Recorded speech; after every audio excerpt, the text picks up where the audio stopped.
kapan 4 formasi ini akan dilelang dan diberikan kepada peserta yang hanya mendapatkan kode R3 saja. Ini kan R3L semua. Nah, dari Jawa Tengah ya, bahwa sampai dengan tanggal 31 Desember hasil P3K Guru 2024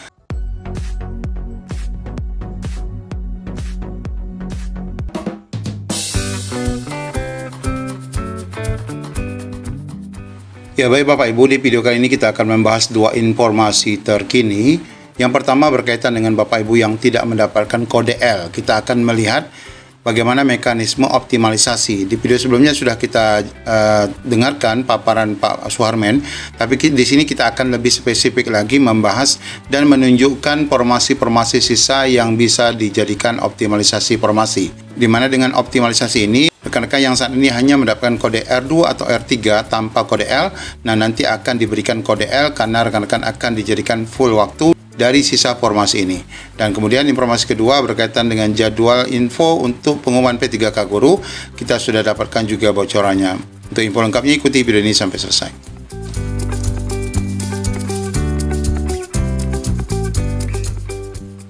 Nah, untuk mekanisme optimalisasi ini Bapak Ibu, kita akan beranjak dari pertanyaan dan pembahasan di PAN RB Bapak Ibu berkenaan dengan optimalisasi. Kita dengar dulu sebentar. Yang pertama, bagaimanakah skema optimalisasi pada P3K tersebut? Karena sesuai dengan Permen 37 Diktum 32 itu masih terdapat kekosongan formasi setelah pengumuman. Nah, itu tadi pertanyaan berkaitan dengan bagaimana mekanisme optimalisasi pengisian formasi kosong. Di dalam Kemenpan RB 347, ini khusus untuk rekan-rekan yang tidak mendapatkan kode L ya. Artinya yang tidak dapat lulus, ini nanti bisa lulus ketika dilakukan optimalisasi. Di dalam Kemenpan RB 347, Diktum ke-32 kita lihat. Ya, Diktum 31 ya.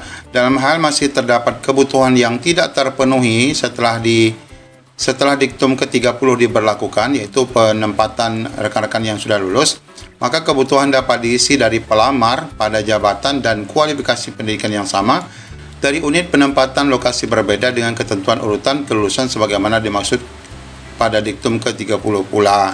Nah, ini adalah mekanisme optimalisasi yang mana apabila ada formasi kosong, bagi rekan-rekan yang sebelumnya kekurangan formasi nanti akan dialihkan ke sana. Nah, di sini kami tunjukkan contoh salah satu informasi kelebihan formasi ya. Ini adalah 15 formasi ya di sini.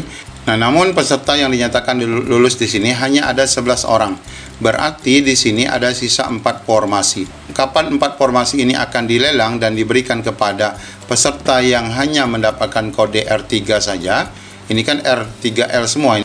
Karena memang pelamarnya berjumlah 11 orang sedangkan formasinya ada 15. Nah, kapan 4 ini bisa diperebutkan? Nah, ini yang kita akan bahas pada video ini. Kita dengarkan penjelasan dari Bapak Suharmen bahwa nanti optimalisasi itu baru akan diberlakukan setelah selesai P3K tahap 2. Jadi setelah P3K tahap 2 mendaftar terlebih dahulu, kemudian apabila masih ada kekosongan formasi, maka formasi itulah yang akan dibagikan kepada rekan-rekan yang memiliki kualifikasi yang sama dengan formasi yang kosong. Saya menyebutnya potensi Bapak Ibu, jadi belum banyak fix, tapi adalah potensi P3K untuk waktu yang akan bisa terisi kalau berdasarkan data hasil seleksi.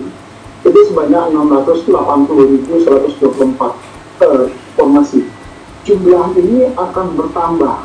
Kenapa bisa bertambah? Karena ada optimalisasi.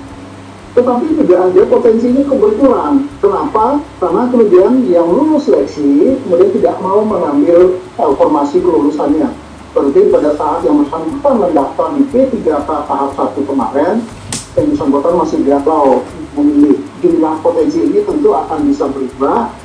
Itu sudah selesai melakukan pengolahan, tentu bersama-sama dengan tempat kami, melakukan pengolahan hasil kelulusan P3K tahap 1 ini. Dalam ketentuan, optimalisasi itu nanti tidak kita lakukan di tahap 1 Bapak Ibu. Nah, itu ya Bapak Ibu, optimalisasi itu nanti tidak dilakukan setelah tahap 1.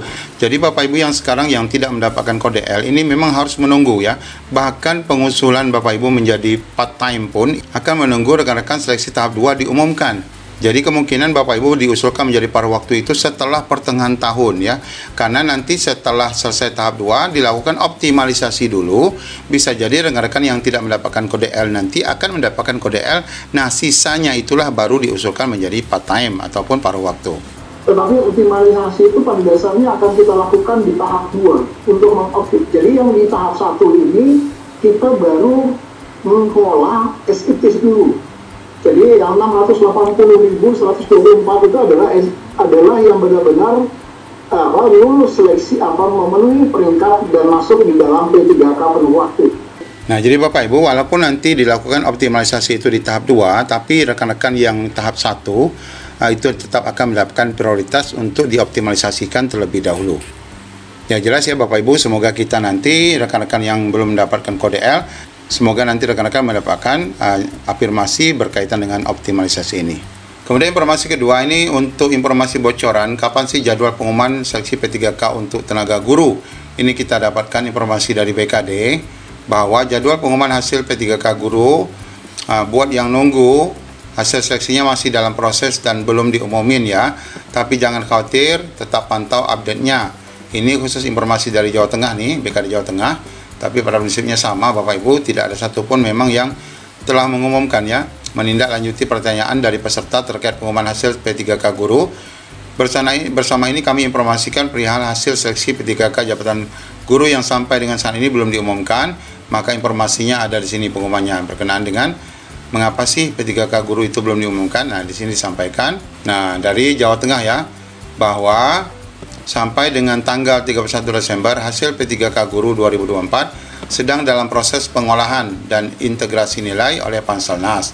BKD selaku Panselda akan mengumumkan hasilnya kepada publik segera setelah pengolahan selesai.